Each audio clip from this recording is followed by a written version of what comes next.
A todos y bienvenidos a otro seminario de Mathematics en Higher Geophysics, en Physics Latam, además de ser un seminario por parte del curso de Teoría Cuántica de Campos. Hoy tenemos el gusto de tener con nosotros a Iván Contreras, que actualmente se desempeña como profesor asistente en el Departamento de Matemáticas y Estadística de Amherst College. Iván obtuvo su doctorado en Matemáticas en la Universidad de Zurich bajo la supervisión de Alberto Cattaneo y posteriormente ocupó posiciones postdoctorales en la Universidad de California, Berkeley, bajo Nikolai Reshetiki, y en la Universidad de Illinois en Urbana-Champaign, bajo Rui Fernández. Su investigación se centra en la intersección de la geometría, la topología y la física matemática. Su enfoque yace en comprender y conectar el enfoque clásico con el enfoque cuántico mediante el uso de herramientas de geometría diferencial, como grupos de Lie, álgebras de Lie y estructuras de Poisson. También se interesa en las aplicaciones que algunas de estas tienen, como técnicas a la teoría de grafos, combinatoria topológica y teoría de la información.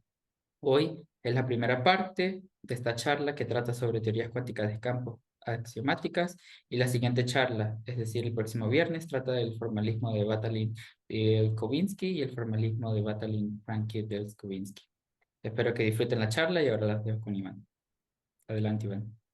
Muchísimas gracias, Daniel. Muchas gracias por la introducción, por la invitación y muchas gracias a todos por asistir a esta charla virtual. Espero que en algún momento tengamos la oportunidad de también encontrarnos en persona y discutir estos temas.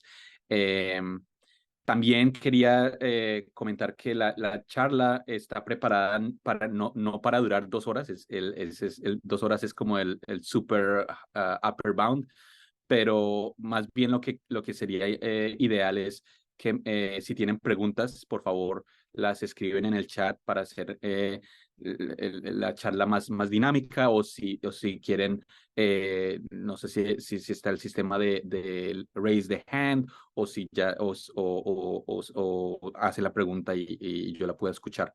Y no duden en detener la charla si hay algo que les gustaría discutir o si tienen alguna pregunta.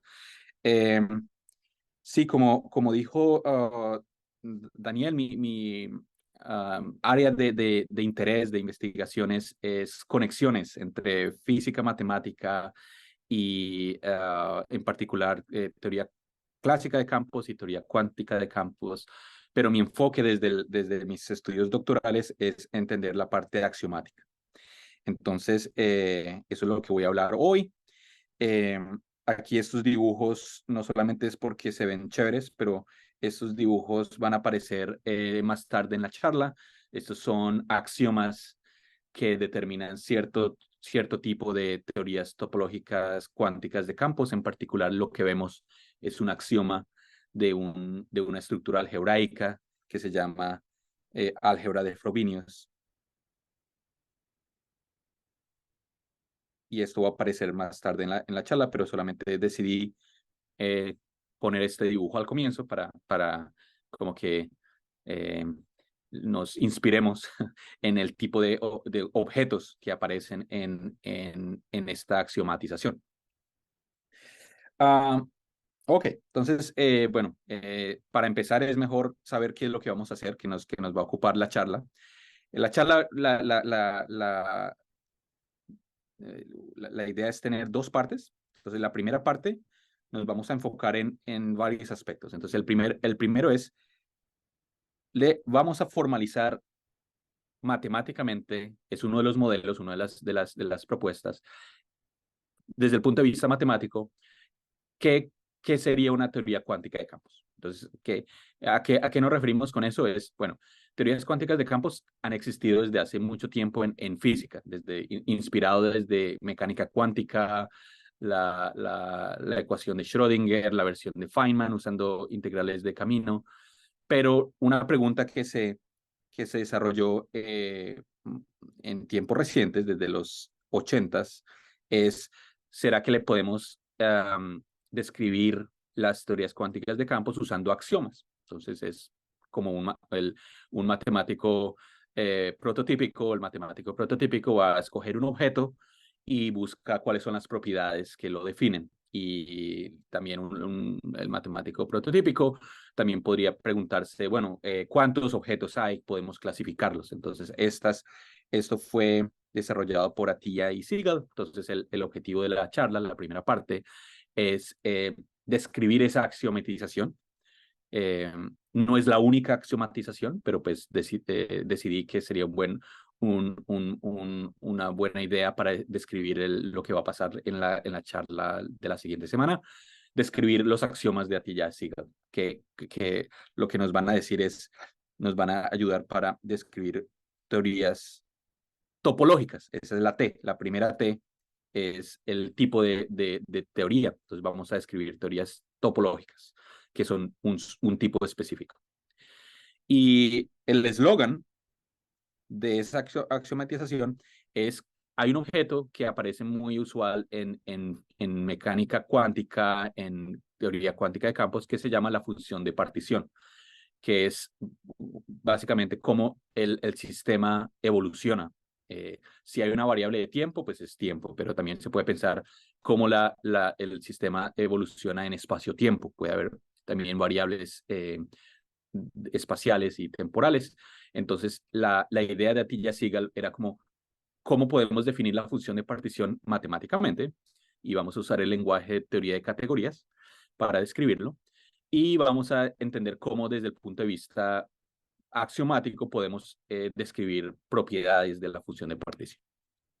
Entonces, eso fue una de las motivaciones de Atiyah y de Siegel.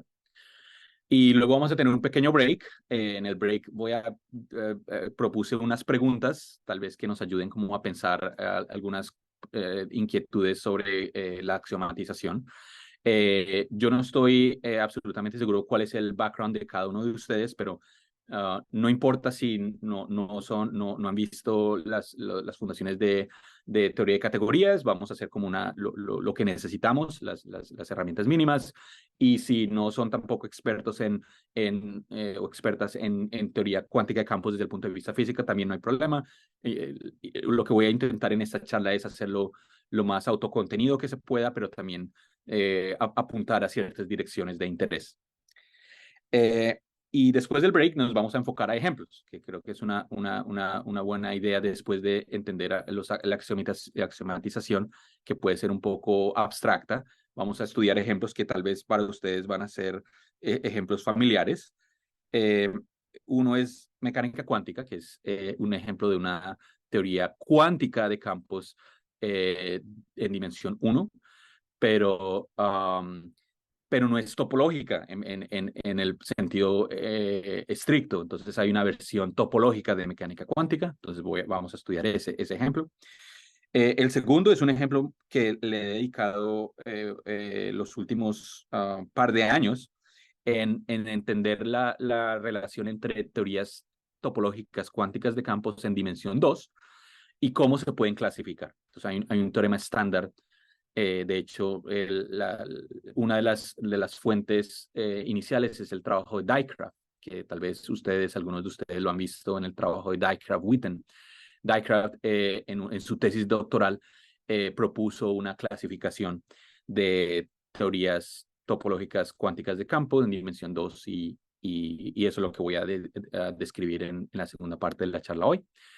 Y el tercero, en dimensión 3, este ejemplo, va a ser un pequeño abrebocas de lo que va a pasar el viernes.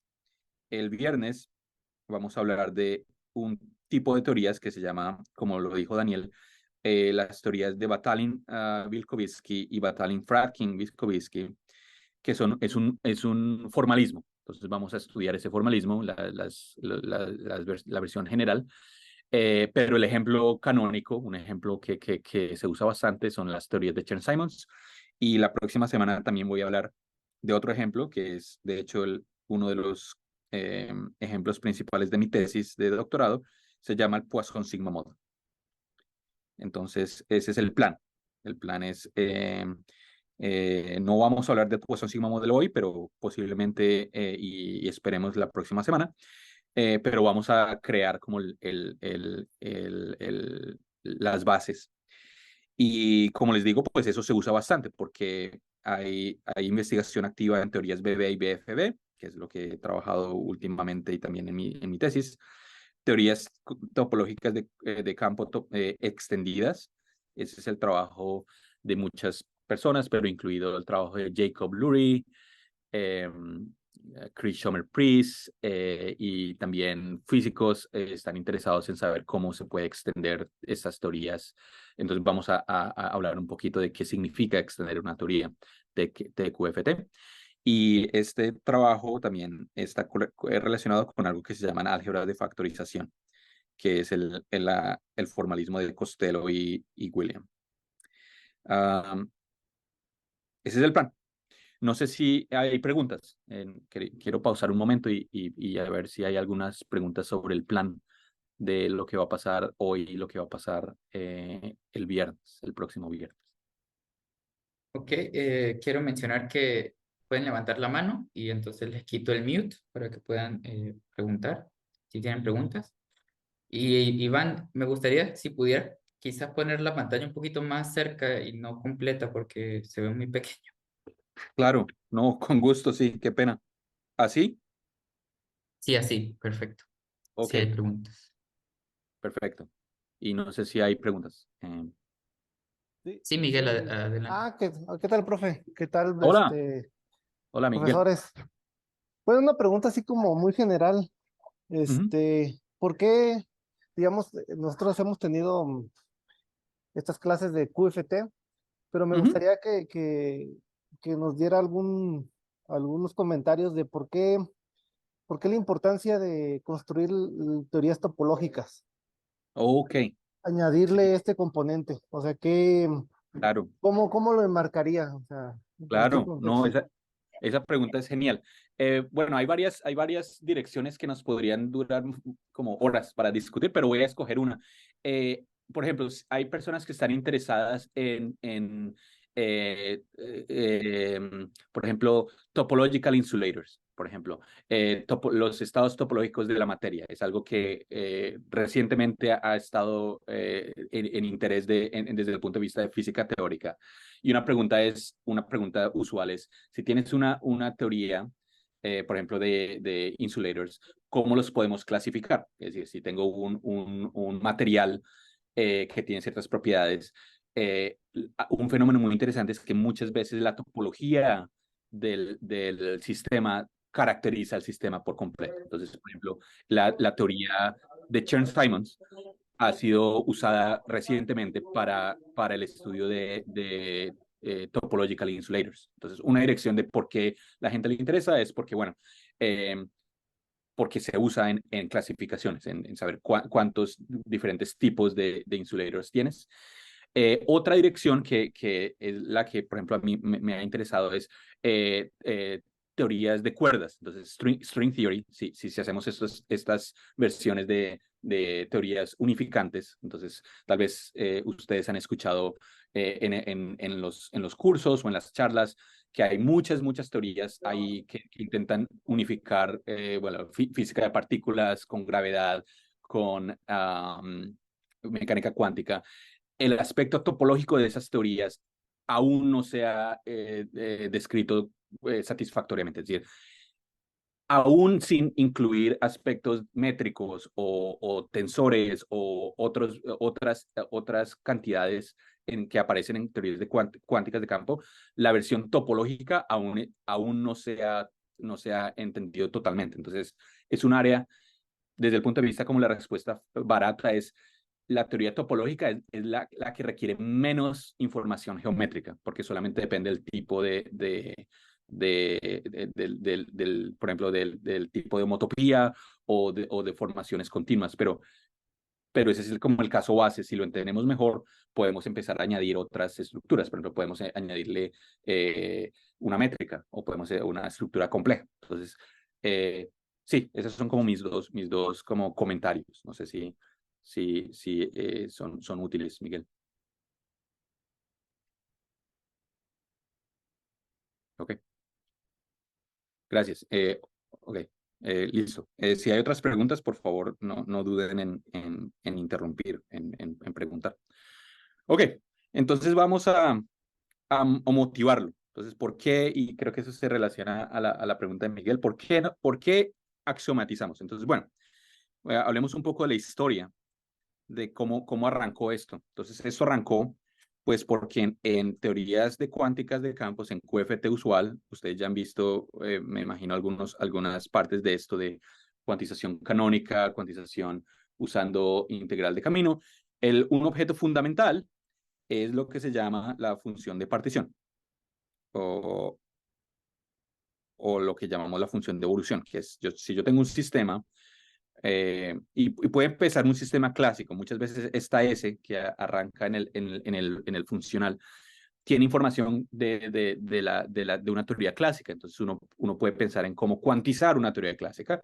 Y este objeto, lo que sea, como llamémoslo Z, Z es una integral, pero es una integral sobre un espacio infinito dimensional. Es decir, desde el punto de vista matemático, este objeto es problemático. Es una integral sobre el espacio de F, y ese espacio de F pues es gigante.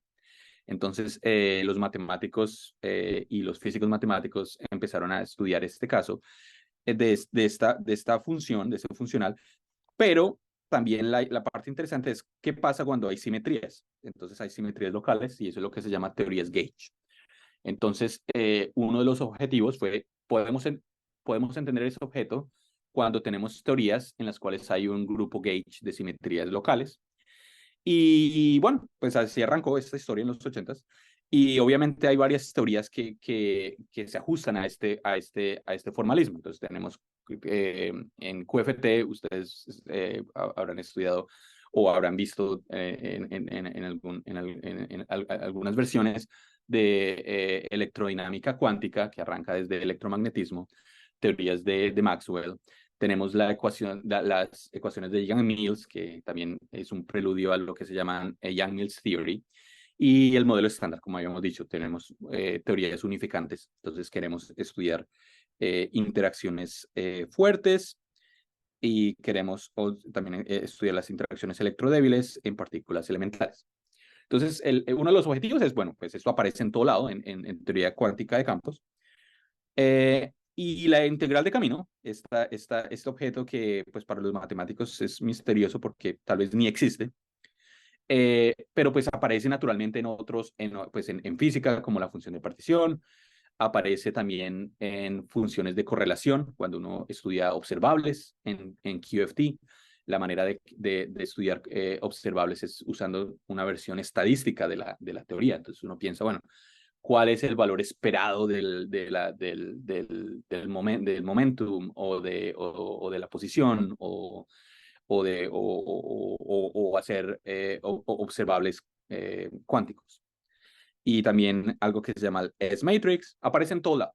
Entonces, una de las motivaciones es, pues, queremos rigorizarlo, queremos, desde el punto de vista matemático, cuáles son las propiedades de la función de partición, cuáles son las propiedades de la integral de camino. Y arrancando, pues hay un problema grandísimo, que es el problema grandísimo es que esta integral no está definida desde el punto de vista de teoría de la medida. Es decir, si uno tiene una integral uno lo puede pensar como, bueno, pues estamos integrando con respecto a una medida y en general pues usamos, digamos, la medida de Lebesgue, usamos pues la versión de Riemann, integral de Riemann, pero pues en dimensiones infinitas pues hay un problema porque estos espacios ni siquiera son espacios muchas veces de Banach, son espacios gigantes. Entonces hay un problema de definir esta integral apropiadamente. Entonces, el problema es el de phi. Entonces, voy a volver un poquito a la forma de la función de partición. Esta es una medida, y esta medida, la medida de phi, es el que trae problemas a los matemáticos. Entonces, en general, esa medida no existe. Entonces, la pregunta es, bueno, ¿y si no existe, entonces qué hacemos? Entonces, los físicos, en conjunción con físicos matemáticos, han desarrollado métodos perturbativos. Entonces, ¿qué quiere decir eso? Usamos algo que se llama la fórmula de fase estacionaria. Entonces, Daniel, yo no sé si en los cursos, en el curso asociado a estas charlas se han visto como métodos perturbativos, y si la respuesta es no, pues no hay problema, pero si la respuesta es sí, pues también ayuda. Pero... Sí, al menos en el curso de CURFET sí se ha visto. Ok, entonces gracias, eso ayuda. Entonces, si ustedes han visto los modelos de fase estacionario, la idea es que si yo tengo una integral oscilatoria, pero que es divergente, pues que no se sabe es exactamente a qué va a converger, uno puede enfocarse en un punto estacionario y hacer como una expansión de Taylor. Más o menos es como la idea a grosso modo. Es un método que se llama método de fase estacionaria, pero ese funciona para integrales finitas. Entonces, lo que se ha desarrollado en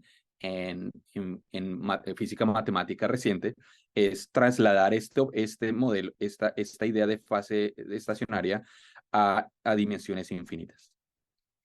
Infinitas. Y eso es una de las maneras de introducir esta versión BFB. Entonces, stay tuned. La próxima semana hablaremos más detalles de este método, del método de métodos perturbativos en teorías de campo. Ok, ¿hay alguna pregunta hasta el momento?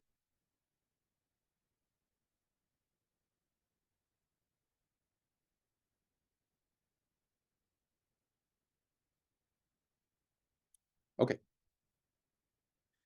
Entonces, sí, perdón, que ahí se cortó la frase. Lo que había dicho era que esta era el método de fase estacionaria para integrales oscilatorias. Entonces, eso es lo que nos va a ayudar en el futuro. Pero lo importante, el detalle es que este método de integrales, el método de fase estacionaria tiene un requerimiento. Requiere que los puntos críticos de la acción, S phi, sean aislados. Y pues eso casi nunca pasa. Si ustedes cogen un modelo cualquiera de QFT, es muy probable que cuando miren los puntos críticos de la acción, los puntos críticos no van a ser finitos, va a ser como va a haber una subvariedad, va a tener dimensión, no van a ser unos puntos aislados. Entonces, este fue como uno de las motivaciones en los 80s. El modelo hay varias personas que vamos a comentar también la próxima semana, pero hay modelo de Fadiev, Popov, el modelo BRST, el modelo BBBFB, todos esos tienen la misma motivación inicial. ¿Será que podemos hacer estos métodos perturbativos cuando los puntos críticos no son aislados? Y el ejemplo natural es teorías Gauge. Las teorías Gauge es un ejemplo prototípico. Sí, Daniel escribe, los métodos perturbativos son la S-matrix y la expansión de Wick. Perfecto. Es decir, la expansión de Wick va a ser como uno de los puntos bases de cómo desarrollar el formalismo BDFB. Entonces puedes pensar que cuando hacemos la expansión de Wick nos ayuda a calcular observables y se ven como esas integrales gaussianas. Pero es posible que haya degenerated actions. La acción puede ser degenerada. Entonces, el BBBFB apareció como un método para extender, por ejemplo, lo que acabas de decir, la S-matrix y la expansión de Wick para otros sistemas, otros modelos. Sí, buen comentario. Esas fueron las motivaciones históricas. Ok. Entonces, nos enfoquemos como habíamos hablado y la pregunta que Miguel hizo es ¿por qué nos interesan topológicas? Bueno, eso arrancó en 1978. Seguramente arrancó antes, pero documentado pues está en los 70s, que es ¿cómo hacemos para construir invariantes topológicas, es decir, invariantes bajo difeomorfismos, de variedades usando QFT? Entonces fue una idea muy interesante que arrancó a finales de los 70s, que es como las teorías cuánticas nos ayudan a producir números, si usamos renormalización, regularización, esas integrales pues van a converger a algún número. Entonces la pregunta que surgió es, ¿esos números será que me ayudan a entender objetos matemáticos? Por ejemplo, ¿será que si yo tengo una teoría cuántica de campos en un toro o en una variedad cuatridimensional, ¿será que podemos usar las herramientas perturbativas para calcular invariantes? Y hubo una respuesta que de hecho fue uno de los, um, de los resultados de Ed Witten, que seguramente ustedes conocen muy bien. Ed Witten escribió un artículo en el cual relacionó la versión de Chern-Simons como QFT, y lo que hizo fue usar métodos perturbativos para calcular una invariante topológica que es el polinomio de Jones. Este resultado, este teorema, junto con otros resultados familiares, le ayudaron a Witten a ganarse la medalla Fields en matemáticas. Entonces fue un resultado bastante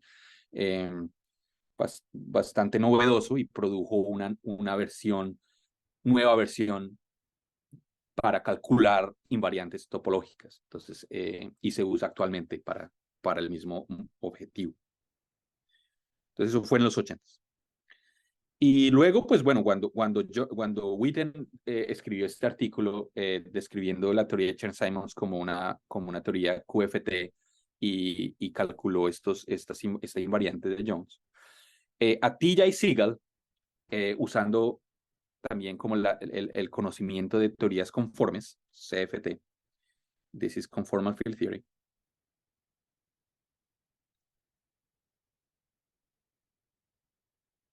Entonces, que es una teoría que no sé si ustedes también hayan tenido algunas charlas o algunos mini cursos en teorías conformes, pero la teoría conforme es simplemente cómo el grupo de simetrías cambia. Entonces, el grupo de simetrías para teorías topológicas se puede pensar como es el grupo de difeomorfismos, pero puede ser que el grupo de simetrías tiene que ver con rescaling o lo que se llaman transformaciones de Möbius. Entonces, para ese tipo de teorías se llaman teorías conformes. Entonces, lo que hicieron Atiyah y Sigal desde el punto de vista topológico y también de teorías conformes es usar cortado y pegado. Entonces, cortado y pegado quiere decir, bueno, si ustedes tienen una teoría cuántica de campos, hay uno de los axiomas o de los principios que se usan, que es el principio de localidad, que quiere decir que uno puede obtener información física desde el punto de vista local. Y uno puede desarrollar invariantes o observables globales usando pegado. Entonces uno puede saber qué pasa en una vecindad, y si sé qué pasa en otra vecindad, los puedo juntar. Entonces esa es como la versión intuitiva de cortado y pegado. Y como hice un comentario al comienzo de la charla para desarrollar la intuición, eso se extiende a variedades con esquinas. Y eso pues ha sido una versión reciente, que uno puede pensar que el espacio-tiempo, en vez de tener frontera, la frontera también. Ok, ¿todo bien? Ok, entonces se puede extender a variedades con esquinas, y pues esto es lo que se llama Extended TQFT. Y pues no voy a hablar de eso porque eso también demoraría bastante, pero por si están interesados, la versión axiomática que voy a describir hoy se puede extender a variedades con esquinas. Ok. Entonces vamos a describir, bueno, volvemos a la pregunta, creo que es importante siempre, de por qué eso, a qué se aplica. Entonces la voy a discutir a la segunda parte de la charla. Se aplica a la versión de Dijkgraaf and Witten de teorías cuánticas de campo. Esto es uno de los ejemplos, es Chern-Simons, pero la versión de grupo finito es Dijkgraaf-Witten. Hay una pregunta. Sí, entonces la pregunta de Osmar es, ¿este de cortado y pegado tiene que ver con la partición de la unidad? Buena pregunta. Sí y no. La partición de la unidad es un método que se usa en geometría diferencial para, por ejemplo, construir una métrica. Entonces hay un resultado usual, estándar en geometría diferencial, que es toda variedad tiene una métrica riemanniana. Entonces, entonces uno puede construir una métrica. Entonces, el método es lo que tú describes. Se usan particiones de la unidad para pegar esta estructura.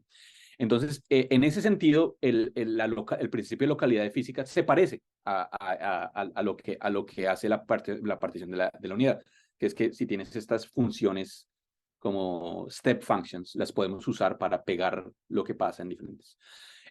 Una manera que los físicos usan esta idea de cortado de pegado es algo que se llaman state sum, o sumas de estados, que es, por ejemplo, si tú tienes una superficie, entonces la puedes triangular y la información física realmente está determinada por lo que pasan en los triángulos y los junto y me queda la información global, pues se recupera.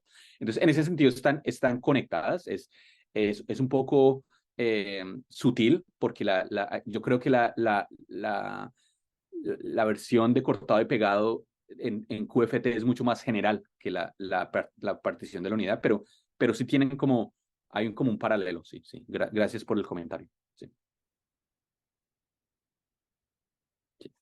Gracias, sí.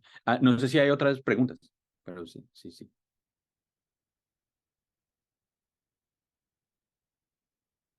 Ok. Y también como relacionado a esta pregunta de Osmar, se puede usar este principio de localidad para calcular invariantes topológicas. Entonces, un tema reciente de investigación es algo que se llaman invariantes cuánticas, quantum invariants de variedades, y esto es el trabajo de Reshetkin y Turaibe. Entonces, se ha usado este método perturbativo para entender estas invariantes. Teoría de cuerdas también es una aplicación de esta axiomática. Entonces, teoría de cuerdas a las Vivak, que es una manera de describir teoría de cuerdas. Renormalización, también se ha usado esta axiomatización para entender renormalización. Esto se puede recuperar del trabajo de Costello y de William, entender renormalización desde el punto de vista de esta descripción de Atiyah y Siegel, y álgebra de factorización. Estos dos están conectadas. Y lo que voy a hablar la próxima semana es estas teorías de Batalin-Vilkovitsky y Batalin-Fradkin-Vilkovitsky, que es conectar teorías gauge con cuantización perturbativa. Ok, entonces son las aplicaciones.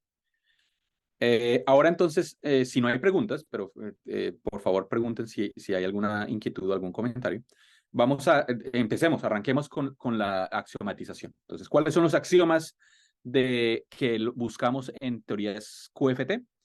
El principio de localidad. Entonces, este principio pues es un poco misterioso desde el punto de vista matemático, pero una manera de describirlo es, bueno, si tienes una QFT, uno le asocia valores. Una QFT le va a asociar valores, que es lo que llamamos esta función de partición, a variedades. Entonces, desde el punto de vista de físico, bueno, ¿qué es una variedad? ¿Qué sería la variedad en QFT? La variedad podría ser, por ejemplo, el espacio-tiempo. Entonces, si estoy describiendo una QFT en dimensión 1, quiere decir que solo tengo una dimensión. La variedad en este caso sería solo tiempo. Entonces, es unidimensional. Pero si hago teoría de cuerdas dos dimensionales, pues hay dos dimensiones. Y entonces eso es lo que buscamos. Buscamos que esa QFT asocie valores. Y el principio de localidad nos dice que esos valores, dichos valores, pueden ser calculados usando lo que hablamos cortado de pegado de piezas. Entonces se vuelve como un rompecabezas. Entonces si yo tengo una variedad dos-dimensional y la triangulo, yo puedo usar esos triángulos para calcular la función de partición global. Esa es una manera de interpretar el principio de localidad. Entonces, con este principio en mente, Atiyah y Siegel nos dan una definición de qué sería una QFT de dimensión n. Y para ser totalmente honestos, la definición QFT original de qué es una QFT no se relaciona mucho a lo que los físicos llaman una QFT. pero vamos a verlo en ejemplos. Entonces creo que César, sí, esta formación axiomática relacionada de alguna manera con la QFT algebraica, sí, la respuesta es sí. Los axiomas de lo que se llama algebraic QFT, que es lo que hace Fredenhagen y Kasia Reisner, ese tipo de axiomas ellos usan un modelo específico de espacio-tiempo. Entonces, estamos relacionados como, por ejemplo, con lo que se hace en General Relativity. Entonces, hay ciertas escogencias en el Algebraic Quantum Field Theory, pero esta versión QFT de Atiyah-Segal comparte muchos de los axiomas de la QFT algebraica. Sí, eso es un buen punto. Pero no es lo que voy a hacer hoy. Hoy voy a hacer es la versión de Atiyah-Segal y tal vez mencionaré un poco la conexión con este modelo, por ejemplo, esa versión de Fredenhagen y Reisner. Pero buena pregunta, sí, están relacionadas. Ok. Hay otra pregunta un poquito más arriba. La pregunta dice, no entiendo lo de los valores. ¿La teoría Ok. a qué le asocia valores? Muy buena. Le asocia valores a variedades. Entonces, ¿qué quiere decir eso? Que, por ejemplo, si yo tengo una QFT en general, que es unidimensional, entonces, ¿cuáles son las variedades unidimensionales? Pues las variedades unidimensionales cerradas es un círculo, pues no hay más, o uniones de círculos. Entonces, lo que resulta de esta asociación de valores es que si tú tienes un círculo, la QFT te va a dar un número asociado al círculo. Entonces, por ejemplo, lo que en física se usa usando la traza. Entonces, si tú tienes una función de evolución, sacándole la traza nos da algún valor. Entonces, eso es lo que encapsula lo que acá escribí como asocia valores. Entonces, la función de partición te da una evolución en el sistema cuántico, pero también si lo cierras, si en vez de hacerlo abierto tienes una variedad cerrada, te va a dar un número. Y eso es lo interesante, es que nos puede ayudar a calcular invariantes. Buena pregunta. Si quiero calcular valores, números exactos, la variedad tiene que ser cerrada, pero la versión axiomática, y es una buena pregunta, las variedades tienen borde, se llaman cobordismos. Pero para calcular el número exacto son cerrados. Sí, buena pregunta. Es como más o menos lo que voy a hacer es un dibujo. Si tú tienes un intervalo, pues el intervalo pues tiene borde. Pero si le hago la traza, si calculo la función de partición para un cerrado, entonces me va a dar un círculo. Y el círculo, pues, es el que me va a dar un número. Y bueno, pero sí, es un buen, sí, ok, sí, vale. Sí, voy a dar un poco más de detalles luego, pero en principio para esta axiomatización vamos a considerar variedades con borde, pero para los números, pues uso variedades cerradas. Ok. Entonces vamos a definir qué significaría una QFT. Entonces una QFT va a ser de dimensión n. Entonces n es un número que va a aparecer que es fijo en la QFT. Entonces, por ejemplo, one-dimensional QFT es, por ejemplo, quantum mechanics.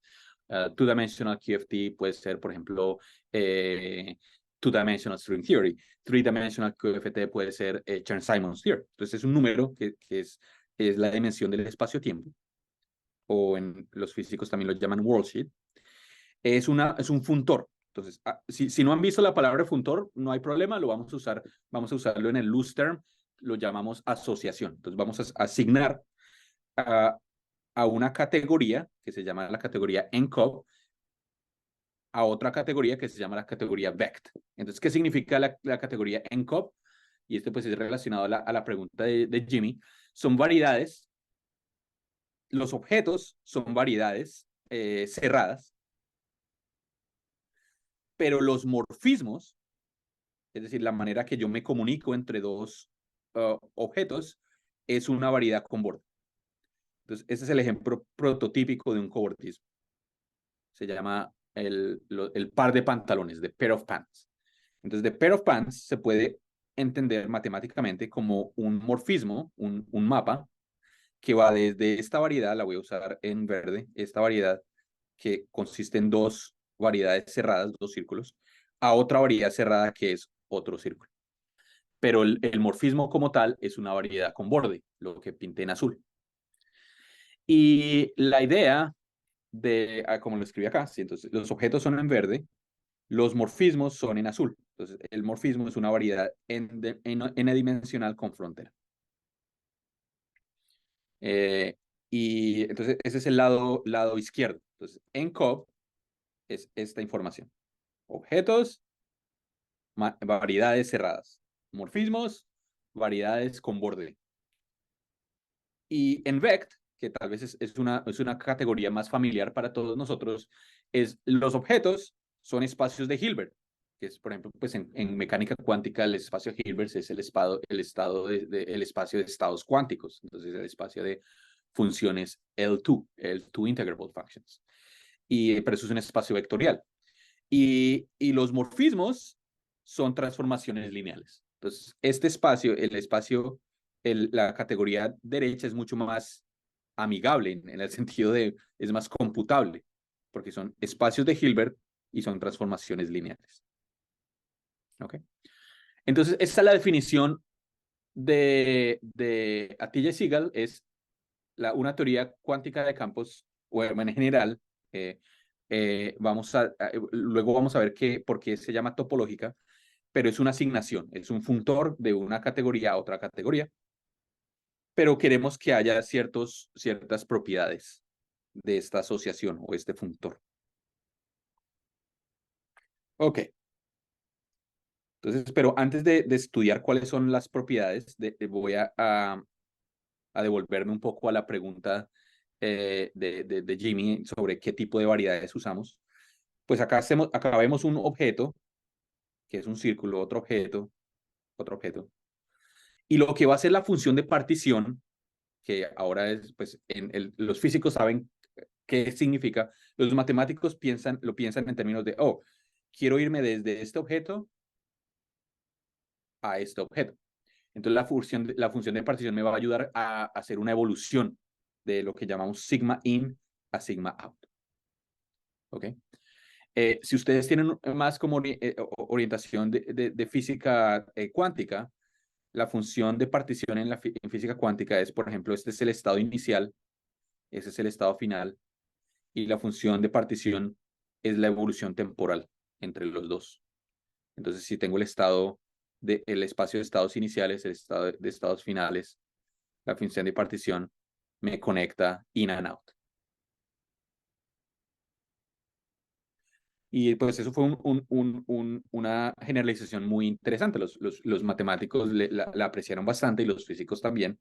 Aunque los físicos, para ser sinceros, muchas veces vieron esto y dijeron esto no tiene ninguna conexión a lo que nosotros hacemos. Pero en este caso es la versión axiomática, son los axiomas que buscamos que una teoría QFT tenga. Y también cuando los físicos hablan de grupos gauge, pues hablamos de grupos de simetrías. Entonces, cuando la teoría es topológica, Topological Quantum Field Theory, el grupo de simetrías es un grupo muy especial que se llama el grupo de difeomorfismos.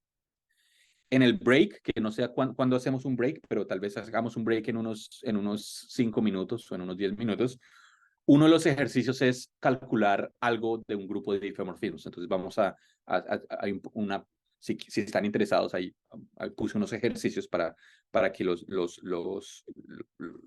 si quieren pensarlo. Pero la idea es que para teorías cuánticas de campos topológicas, el grupo gauge es el grupo de difeomorfismo, es decir, el grupo de transformaciones que preservan la estructura diferenciable de la variedad.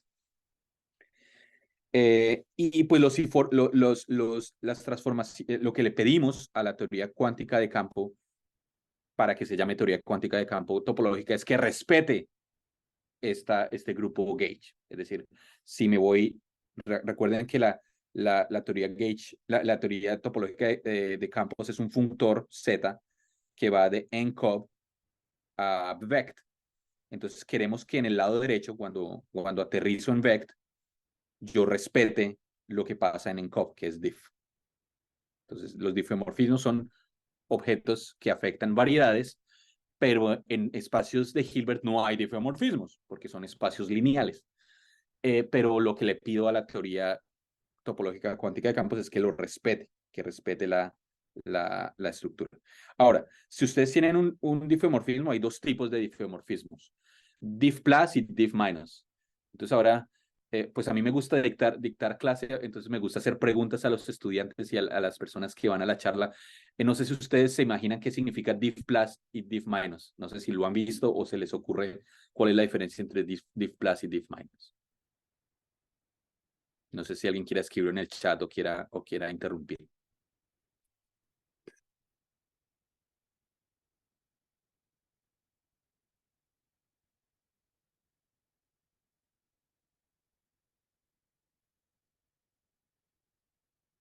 Sí, exacto. Que diff plus es que respete la orientación y la otra que lo invierte. Exactamente. Gracias. Y lo que va a pasar es que el grupo de diffeomorfismos en general es un grupo de Lie, es un grupo, un objeto matemático que tiene dos componentes conexas. Entonces, una va a ser diff plus y la otra es diff minus. Y la identidad, pues va a estar en diff plus, porque la identidad respeta la orientación. Ok, gracias. Gracias, Jim. Ahora, ¿cuáles son los axiomas que queremos en TQFT? Queremos que la teoría, el funtor, esta asociación, sea lo que se llama multiplicativo. ¿Qué significa multiplicativo? Pues que respete algo, que respete lo que se llama el pegado. Pues hay varias maneras de pegar variedades, pero una manera de pegar variedades es una al lado de la otra. Entonces, por ejemplo, si ustedes tienen un sigma, recuerden que sigma es un cobordismo. Perdón, es una variedad cerrada. Entonces, este es un sigma. Y imagínense que hay otro sigma, que es sigma prime. Entonces, lo que uno quiere es que estos dos, cuando me voy al mundo vect, pues que sea un espacio vectorial, ¿cierto? Pero no cualquiera. Pues a este le asigno H sigma, es un espacio Hilbert de estados, a este le asigno H sigma prime, y lo que queremos en una teoría topológica cuántica de campos es que el espacio vectorial asociado a estos dos sea el espacio, el producto tensorial. Es decir, quiero que las dimensiones se multipliquen y no se sumen. Entonces, hay muchas razones por qué sea el producto tensorial y no la suma directa, pero nos tomaría mucho tiempo, pero eso es lo que queremos. Queremos que a los estados, si tengo variedades disjuntas, disconexas, quiero que el espacio de llegada de estados sea el producto tensorial. Y también eso funciona para cobordismos. Estos son los cobordismos. ¿Y qué quiere decir eso? Que si tú tienes, por ejemplo, un par de pantalones así y tengo un cilindro, entonces estos son dos cobordismos con frontera, y le quiero asociar Z en la función de partición, pues voy a aterrizar en el mundo de espacios vectoriales, en el espacio de Hilbert. También quiero que esto pase.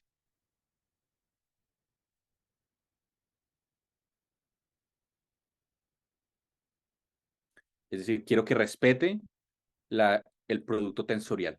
Y esto es lo que se llama monoidal functor.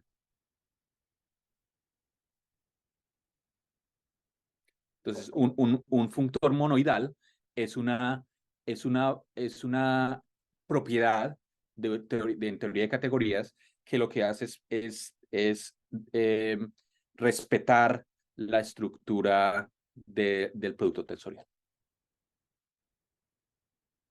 Ok, voy a hacer una pequeña pausa. ¿Hay alguna pregunta sobre este axioma de multiplicatividad en teorías TQFT?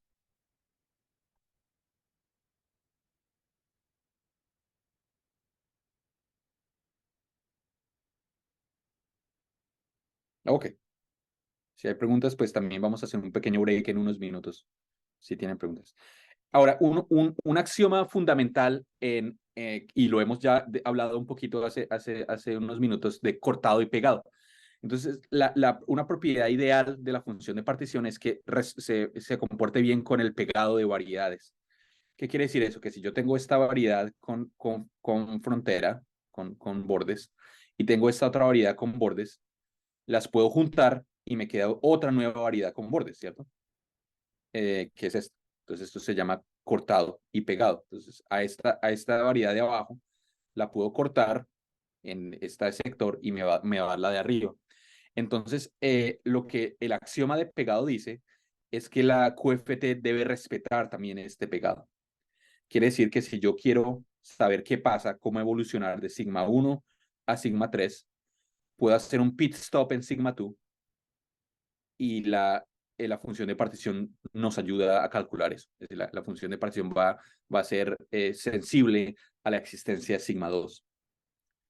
Y eso es lo que se puede. Este es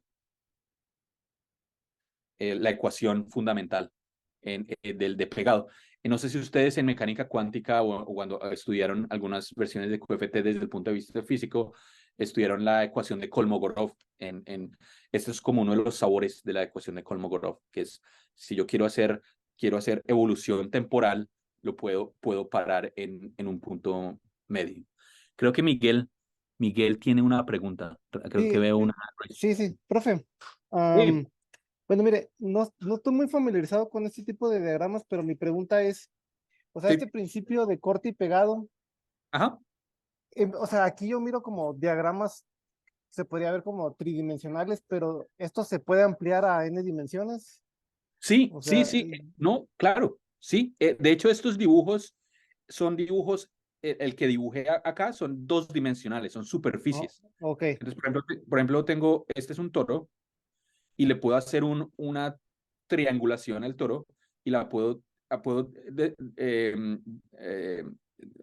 cortar el toro en varios pedazos. Entonces, por ejemplo, el toro lo puedo escribir como una combinación de un cap y luego después del cap va a haber un par de pantalones así y luego hay otro par de pantalones así y luego lo cierro con un cap.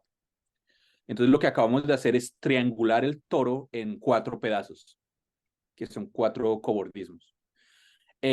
Sorprendentemente, bueno, no sorprendentemente, pero en dimensiones superiores, por ejemplo, 3 dimensiones, este problema se vuelve increíblemente más difícil.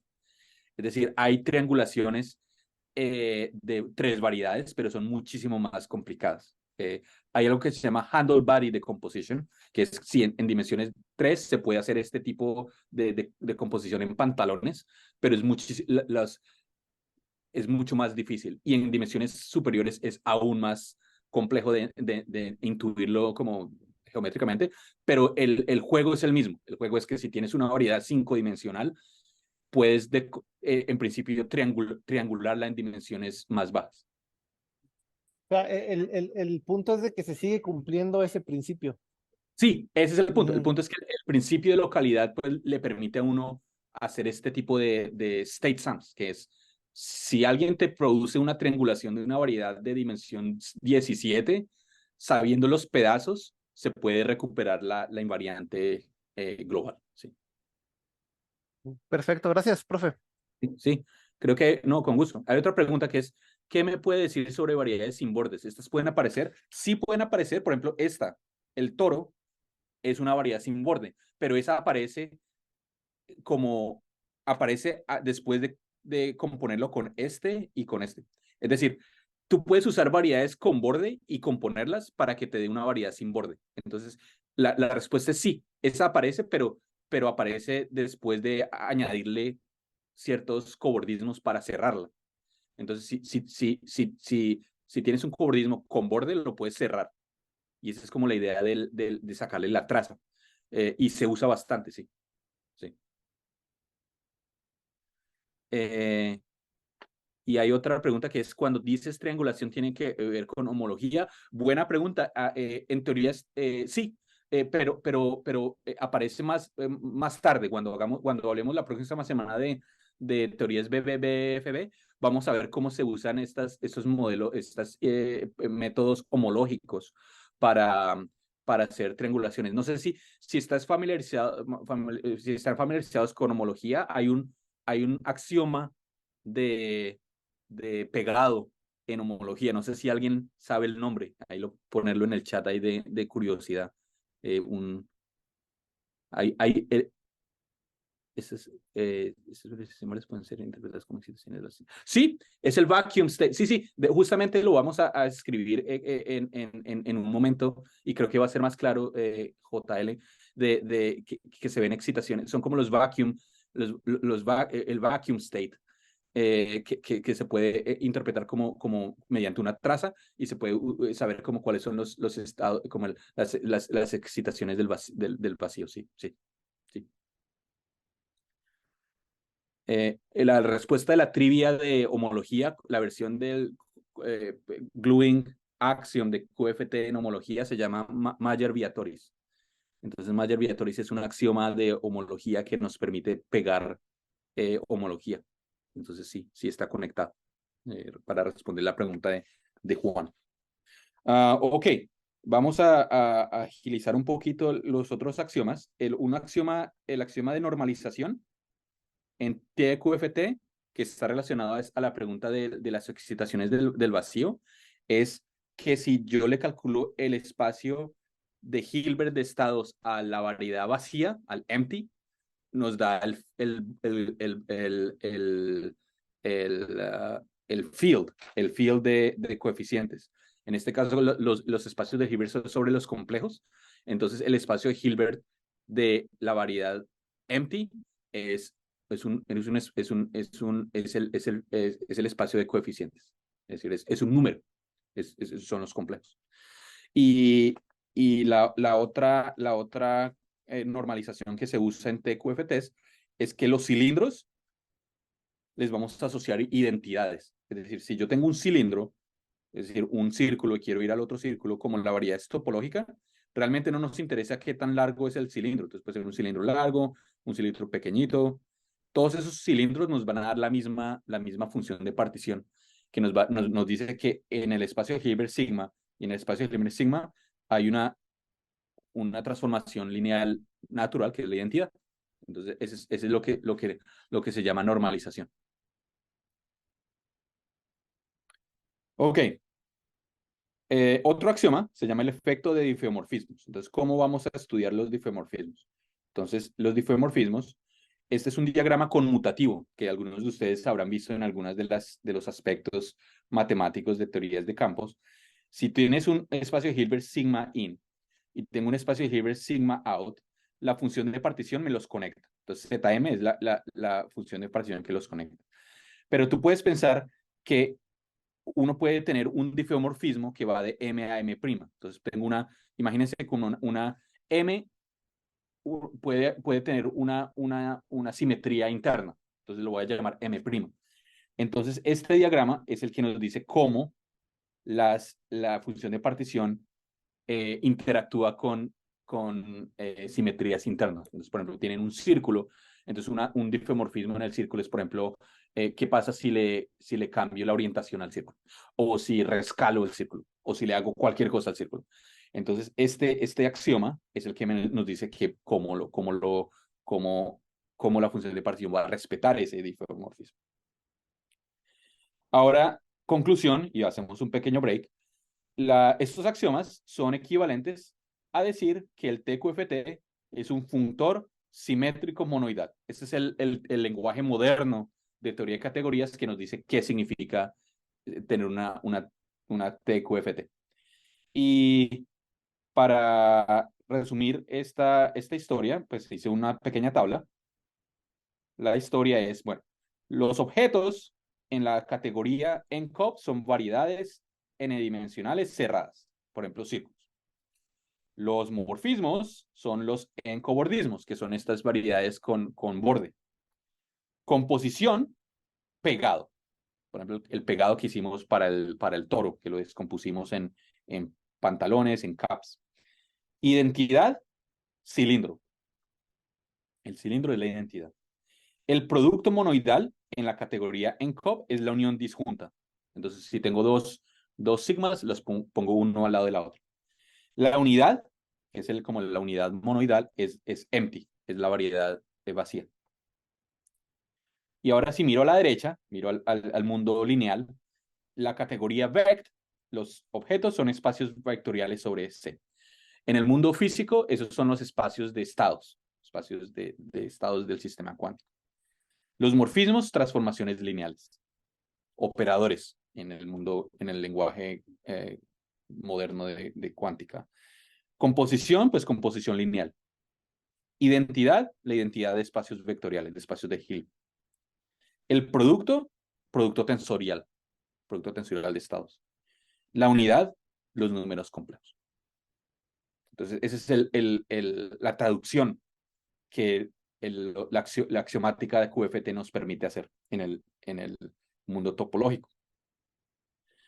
Ahora, pues hagamos un break y pues también hacer preguntas ahí. También hice un dibujo parecido a lo que habíamos discutido antes. Uno puede hacer sumas de estados para cualquier variedad, dado la descomposición en pantalones o en triangulaciones.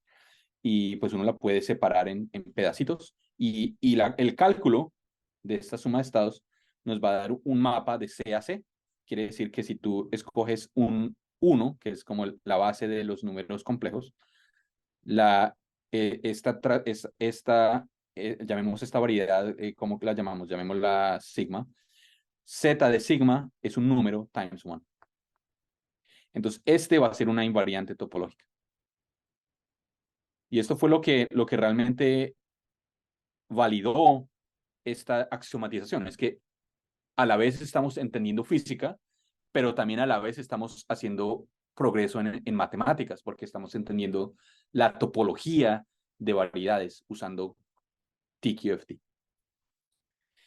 Y bueno, preguntas ahí como para que ustedes las piensen mientras hacemos un break de no sé cuánto, por ahí hagamos como de 5 minutos si quieren.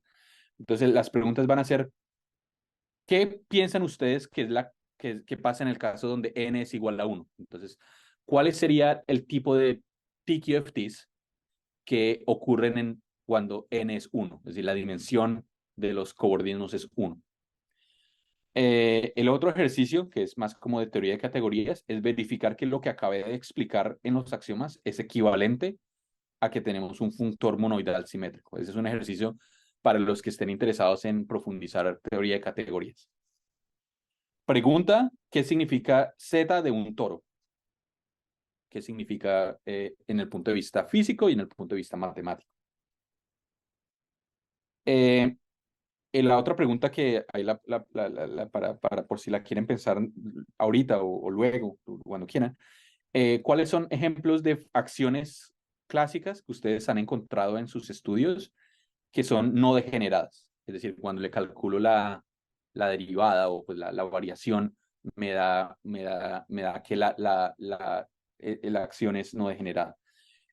Una pista es integrales gaussianas. Entonces, las integrales gaussianas aparecen naturalmente cuando la acción es no degenerada. Y la última pregunta para los que hayan estudiado un poco de teoría de Lie, grupos de Lie o álgebras de Lie, el grupo de difeomorfismos de una variedad es un grupo de Lie. Y todo grupo de Lie tiene una álgebra de Lie. Entonces, la pregunta que les dejo ahí para que la piensen o la pueden buscar es cuál es el álgebra de Lie del grupo de Lie de difeomorfismos.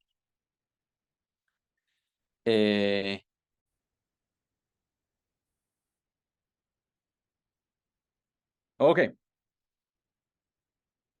Entonces ahora la pregunta de Daniel Felipe, que creo que es una muy buena pregunta, es, ¿y ahora esto por qué se llama campus? Bueno, entonces vamos, esto nos va a ocupar hoy los siguientes 30 minutos y si vienen a la charla el viernes vamos a ver aún más ejemplos. Vamos a ver, vamos a responder la pregunta 1, que fue la pregunta de qué pasa en dimensión 1. Entonces, en dimensión 1, las teorías TQFT unidimensionales están determinadas por la dimensión del espacio de Hilbert. Entonces, primero que todo, los espacios de Hilbert también pueden ser finitodimensionales. Es decir, eso es un caso específico donde los espacios vectoriales, el espacio vectorial tiene dimensión finita. Y es interesante que si hacemos teorías topológicas, uno de los axiomas, cuando hacemos el axioma de uno de los ejercicios que pueden hacer ustedes es que si se hace el ejercicio en dimensión 1, uno puede probar que necesariamente la teoría, el espacio vectorial de llegada, el vect, tiene que ser finito dimensional. Y tiene que ver con esta noción de invertibilidad que discutimos antes.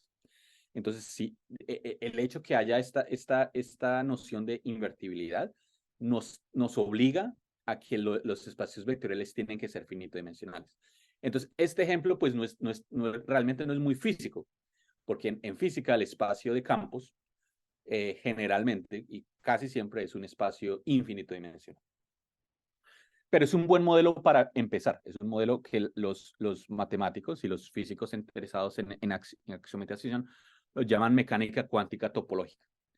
¿Qué quiere decir? Bueno, pues que si yo tengo mecánica cuántica usual, el espacio de Hilbert es muy grande. Es el espacio L2 de funciones en R o en C, pues llamémoslo C. Entonces, este es el espacio de estados cuánticos, que es grandísimo. Pero si hacemos la versión topológica y usamos los axiomas de Atiyah-Segal, uno puede probar que realmente lo que nos interesa es la dimensión y son espacios finitos. Entonces, pues es como interesante, pero también a la misma vez es como medio aburrido, porque pues la clasificación pues es solamente que pues por cada número natural va a haber un espacio de estados y la función de partición aplicada al círculo, uno puede hacer el ejercicio, nos da la dimensión del espacio vectorial. Entonces uno lo puede imaginar en estos diagramas que acabamos de pintar, que la teoría 1-COB, la categoría 1-COB se ve así. El estado inicial, el estado final, la evolución Z, y si lo hago, y si hago el círculo, un ejercicio muy bonito es probar que la función de partición es la traza de la identidad. Y esto, pues, en un curso de álgebra lineal usual, pues, lo podemos probar, que la traza de la identidad es la dimensión del espacio. Entonces, este cálculo, pues, es un cálculo bien corto, pero pues tampoco es que nos diga mucho sobre la pregunta de Daniel Felipe sobre campos, pero pues es como un toy model de por qué empezamos a ver campos. El segundo ejemplo, pues tampoco. El segundo ejemplo también es muy matemático, muy algebraico, pero es el ejemplo que Witten y Dijkgraaf estaban interesados, que es cómo calcular, cómo caracterizar teorías dos dimensionales. Quiere decir que el espacio-tiempo tiene dimensión 2. Entonces uno puede pensarlo, pues imagínense que tengan dos variedades temporales, o una espacial, otra temporal, pues sí. Entonces la pregunta que Dijkgraaf hizo es, ¿será que las podemos clasificar? La clasificación en dimensión 1 pues es muy simple, hay una por cada número natural, pero el resultado interesante es que en dimensión 2 es mucho más complejo. La caracterización de teorías dimensiones TQFT, se me olvidó la T, hay una correspondencia 1-1 con algo que se llaman álgebras de Frobenius conmutativas. No voy a expandir mucho en los detalles técnicos de qué significa la álgebra de Frobenius, pero si ustedes estudian álgebras de Frobenius, es literalmente los axiomas que acabamos de descubrir, de describir en la primera parte de la charla. Las álgebras de Frobenius, los axiomas o las descripciones necesitan un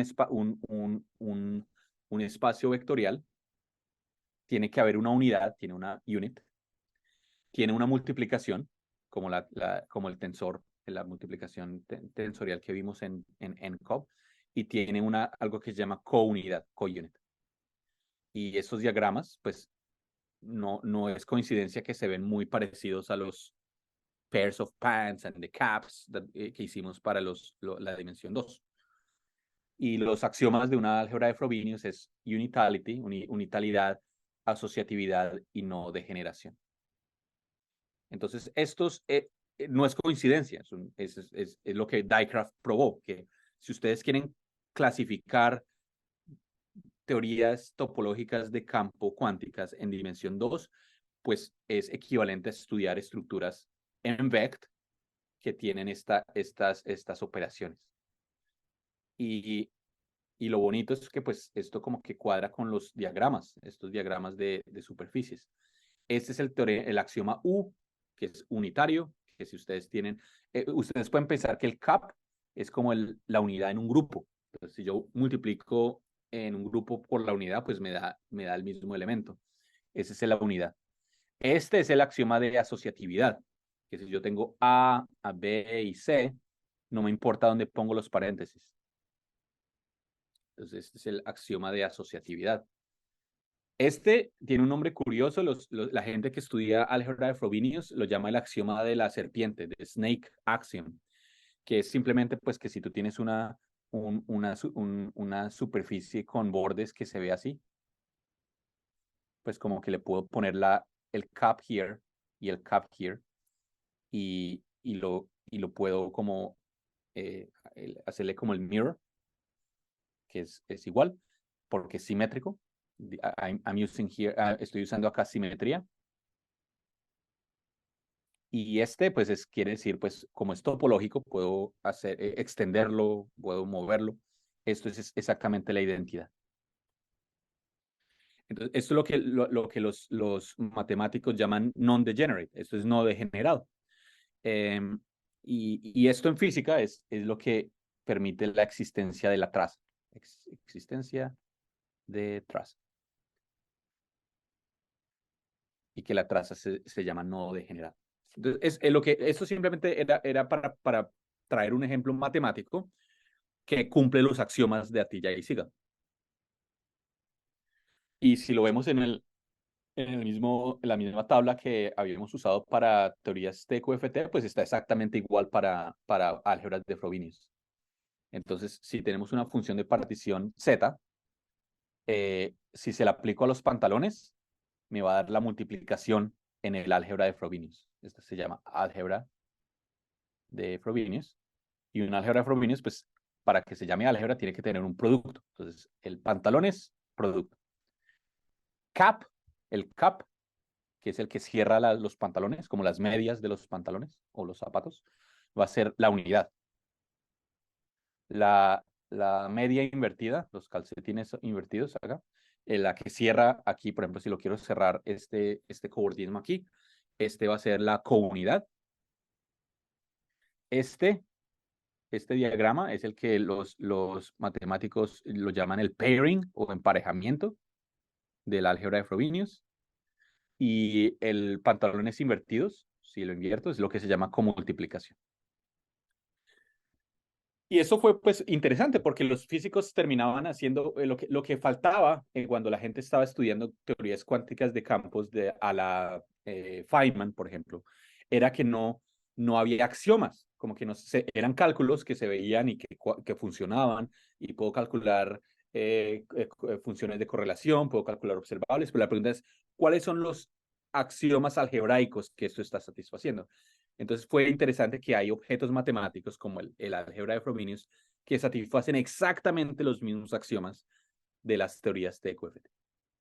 Y pues esto fue uno de los resultados de la tesis de doctorado de Dijkgraaf.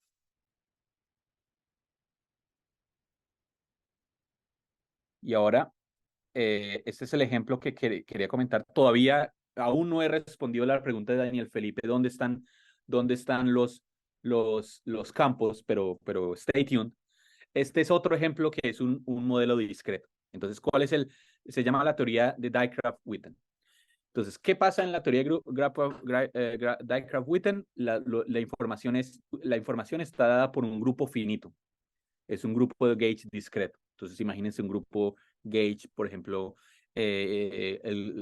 los enteros módulo 7 o los enteros módulo 2. Entonces, uno puede probar, es un ejercicio también algebraico, que lo que se llama el anillo CG, ese quiere decir todos los polinomios con variables en el grupo finito, es una álgebra de Frobenius. Y por el teorema de Dijkgraaf, que acabé de demostrarlo sin probarlo, pero es un teorema, cada álgebra de Frobenius es una teoría TQFT de dimensión 2. Entonces, quiere decir que hay un modelo físico, pues, modelo, entre comillas, físico, se llama modelo de Dirac-Witten. Y uno puede pensarlo, bueno, que pues, como es un modelo físico, pues hay un espacio de Hilbert. El espacio de Hilbert es funciones, nuevamente, si no lo han visto, esto tal vez no tenga mucho sentido, pero si han estudiado algo que se llama character variety en topología o en teoría de representaciones, aparece naturalmente. Este home es el grupo, el conjunto de homomorfismos entre el grupo fundamental de la superficie y el grupo G. Entonces, si han estudiado topología, saben que se llama el grupo fundamental. Y si tengo dos grupos, pues puedo considerar el conjunto de todos los homomorfismos entre los dos grupos. Y eso, pues, es lo que se llama el character variety. Y lo que Dijkgraaf y Witten se dieron cuenta es que si usamos este grupo finito, el espacio Hilbert es actually algo que se llama funciones del espacio móduli de G cubrimientos de C. Whatever that means. Si no lo han visto, pues mis disculpas, pero si lo han visto, hay algo que se llaman cubrimientos de un espacio topológico. Es decir, si yo tengo una variedad, por ejemplo, el círculo, yo la puedo recubrir, hacerle un cubrimiento con la recta real. Entonces, eso se llaman cubrimientos. Pero si tienen G cubrimientos, quiere decir que la fibra del cubrimiento se ve como el grupo finito. Entonces, por ejemplo, si tengo Z2, entonces los cubrimientos se ven como dos copias. Entonces, por ejemplo, si yo tengo un círculo, los Z2 cubrimientos se ven como resortes así sobre el círculo.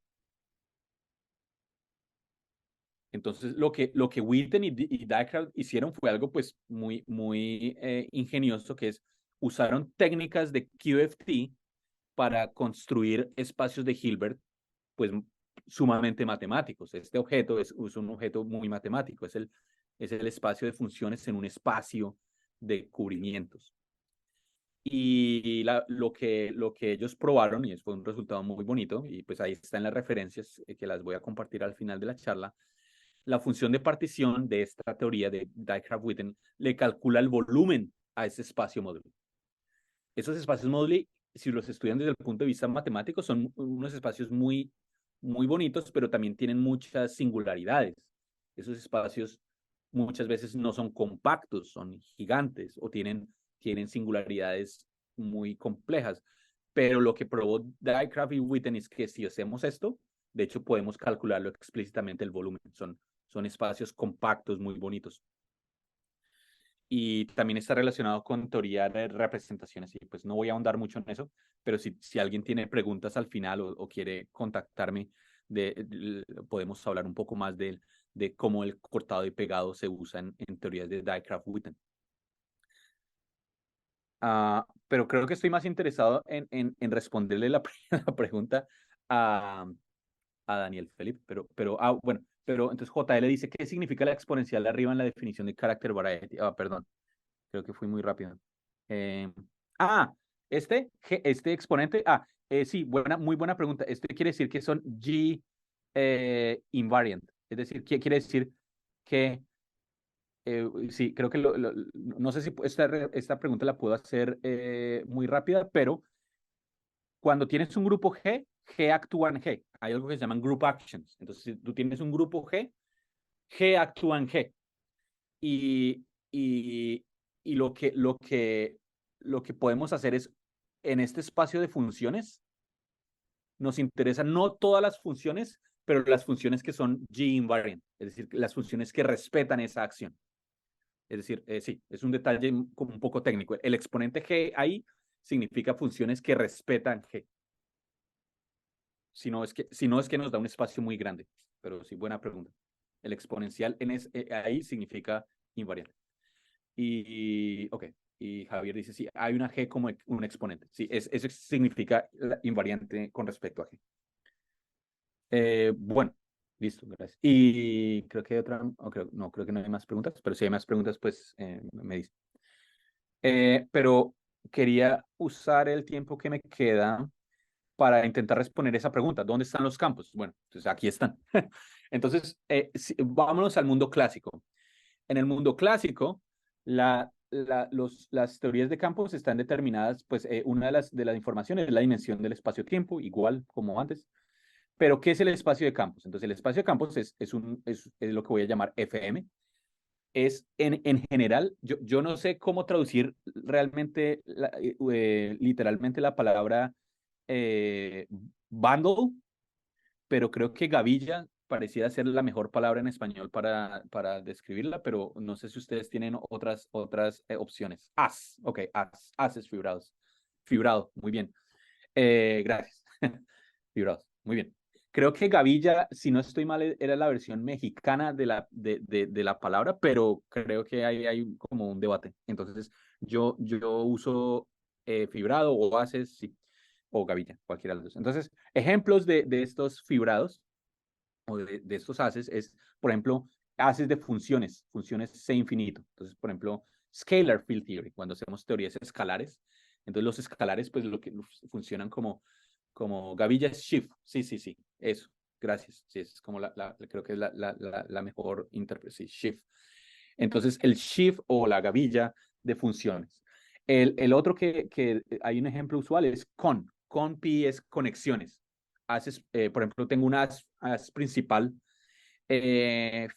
sobre M. No sé si ustedes han visto, pero para los que hayan visto, pues el espacio de conexiones en un as principal, G as principal.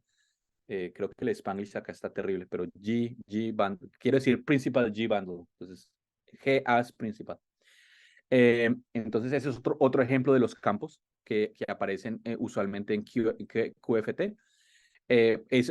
Aparece muy usual en Chern-Simons y en Yang-Mills, por ejemplo, teorías que se parecen mucho al electromagnetismo. Si ustedes piensan en electromagnetismo en el usual, pues piensen campos como el campo eléctrico y el campo magnético. Entonces, F y E. Hay algo que en física los llaman modelos sigma. Los campos pueden ser, por ejemplo, funciones entre dos variedades. Entonces, por ejemplo, M puede ser una dos variedad, N puede ser una tres variedad, y el espacio de mapas, de mappings entre las dos variedades es lo que se llama un modelo sigma, si ese es el espacio de campos. Ok, y bueno, ¿y qué es la acción? Pues acción ahora sí podemos libremente volver al mundo físico y ponernos los anteojos de físicos teóricos y podemos, pues una acción es un funcional que va a depender de los campos, del campo phi, va a depender de las derivadas en órdenes superiores y localidad quiere decir que no hay términos globales o no locales que afecten el funcional. Entonces, si lo puedo escribir en términos de phi, partial phi, lo que los físicos van a decir es que la teoría admite localidad. Y las ecuaciones de movimiento, pues muy estándar, son las ecuaciones de Euler-Lagrange. Queremos solucionar delta S igual a 0. Y ejemplos más familiares para los físicos, pues teoría escalar libre. Entonces la variedad riemanniana es mg en este caso. Tengo un manifold, una variedad y una métrica riemanniana. Y el espacio de campos que vamos a usar es C infinity, en las funciones suaves en N. Y esto tal vez para los físicos, o para los matemáticos, tal vez no es muy usado, pues no se ve mucho, pero los físicos teóricos o mathematical physicists, esto pues es bien usual, es la acción escalar, de la acción el scalar field theory para una variedad suave. Entonces ahí no sé si identifican el término cinético y hay un coupling con el término de masa. Y esta ecuación, pues no sé si seguramente la han visto muchas veces en, en física, en QFT. Ok, si esto no lo han visto con esta notación, Si han visto, por ejemplo, la ecuación de Klein-Gordon o han visto la ecuación de Dirac como Relativistic Quantum Mechanics, pues esto es muy parecido. Y cuando uno tiene pero esto realmente, la versión que acabo de escribir es la versión clásica. No sé si voy a regresar a la siguiente, a la slide anterior. Esto es una teoría clásica. Es decir, nos estamos mirando campos clásicos y estamos intentando resolver un problema clásico usando Lagrangian Field Theory. Es decir, tengo un lagrangiano y le calculo las ecuaciones de Lagrange y miro a ver qué me sale. Pero en física nos interesa la cuantización. Entonces, cuantización canónica, por ejemplo, de mecánica clásica. Y una de las cuantizaciones que se usa estándar en Quantum Field Theory es lo que se llama cuantización vía integral de camino, que estamos ahora devolviéndonos a la primera parte de la charla, que era entender la función de partición. Entonces, esto es lo que los físicos estaban mucho más acostumbrados a, qué es la función de partición. Recordemos que lo que acabamos de probar o de discutir al final de la primera parte de la charla es que la función de partición es un funtor monoidal, conmutativo, entre NCOV y VECT, pues que para un físico eso tal vez no tiene ningún sentido.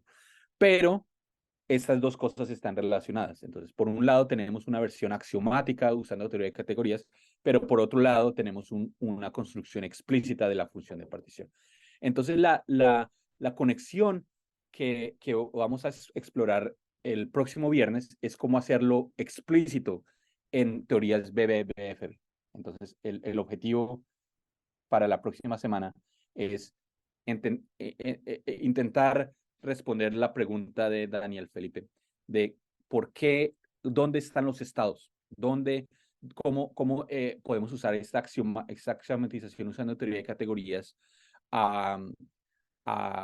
en el mundo físico de teorías de campos, por ejemplo, en Scalar Field Theory, que es una teoría mucho más reconocida como una teoría cuántica de campos. El estado, como lo comenté en los axiomas, y creo que eso fue una pregunta en el chat, ¿qué pasa si la variedad, por ejemplo, sí, por ejemplo, tengo una variedad con frontera y la variedad, digamos, M tiene frontera sigma?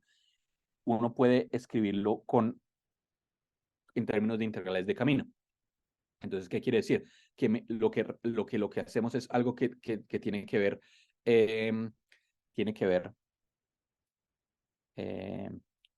condiciones iniciales. Entonces, es una manera, o condiciones de frontera. Entonces, una manera de responderle a la pregunta de Daniel Felipe es que la teoría de campos, los campos van a estar apareciendo como condiciones de frontera de la función de partición en la axiomatización QFT. Entonces, uno va a decir, lo que tengo campos, estoy integrando sobre campos, pero ciertos campos van a tener ciertas condiciones de frontera. Entonces, ahí es que se va a empezar a hacer la conexión entre la teoría de categorías de la axiomática y lo que los físicos hacen como el día al día. Y la pregunta de Daniel suena bien como un título para una charla. Sí, totalmente de acuerdo. ¿Dónde están los campos? Y el cortado pegado también tiene una interpretación en términos de la función de partición usando la integral de camino. Se puede pensar como en dimensión 1 es mucho más fácil, es como como lo comenté, la ecuación de Kolmogorov es la que nos determina esta axioma de pegado de la función de partición en mecánica cuántica. Pero piénselo como si quiero ir del tiempo 0 al tiempo 2, puedo pararme en tiempo 1, calcular la evolución temporal acá y calcular la evolución temporal acá. Pero esto se vuelve mucho más complicado en dimensiones superiores. En dimensiones superiores tengo que hacer como una integración, integrar como en el middle point. Entonces se vuelve una interpretación vía integrales de camino. Pero más detalles para la próxima semana. Stay tuned. Y el ejemplo final para hoy, y más bien lo profundizamos la próxima semana, es la teoría de Chern-Simons. Esa está en la mitad, entre física y matemáticas. De hecho, arrancó como una teoría puramente matemática y los físicos como que dijeron, esto de hecho tiene aplicaciones. Entonces, la teoría de Chern-Simons, el input es una variedad tridimensional. Tiene los dos sabores. Hay la versión cerrada, donde la variedad M no tiene frontera y donde la variedad M tiene frontera. Y pues en ambas la podemos discutir la próxima semana. El grupo Gauge es SU2, y hay otras versiones de Chern-Simons. Puede ser, por ejemplo, abelian Chern-Simons, donde el grupo Gauge es un grupo abeliano, pero esta fue la versión original, SU2. Y para construir los campos usamos el as trivial sobre M, es decir, G multiplicado por M sobre M es un fibrado trivial sobre M, principal, G principal. Y el espacio de campos de la teoría de Chern-Simons es las conexiones principales, la G-bundle, G, principal G, conexiones en P que respetan G, y uno puede probar que eso es equivalente a determinar una uniforma diferencial en M con valores en el álgebra de Lie del grupo de Lie, SU2. Esta es la acción, tal vez algunos de ustedes la han visto, esta es la acción de Chern-Simons. Es una acción funcional y le calculo la traza. Esta es una uniforma. Cuando le saco el diferencial a una uniforma me dan dos formas. Entonces, esto es una tres forma y la puedo integrar en una tres variedad. Y esto pues es una tres forma. Tiene tres uniformas. Les hago el producto wedge. Me da una tres forma. Esto es clásico, no hemos cuantizado. Esto es una versión clásica de Chern-Simons. Puedo calcularle las ecuaciones de Euler-Lagrange. Y si la variedad M no tiene frontera, es equivalente a que la conexión es plana. Eso se llaman flat connections. Esa es la ecuación que determina que una conexión sea plana. Las simetrías gauge son simplemente mapas de la variedad al grupo. Y como lo dije, el campo es una uniforma. Y esta es cómo actúa. Así es que se escriben las transformaciones gauge para el Chern-Simons. Este exponencial no quiere decir que estoy elevando a la G, quiere decir que estoy mirando la invarianza con respecto a la simetría gauge.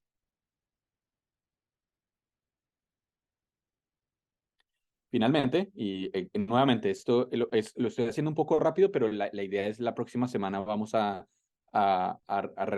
recuperar este ejemplo en el lenguaje BBFB, pero quería como dar los detalles.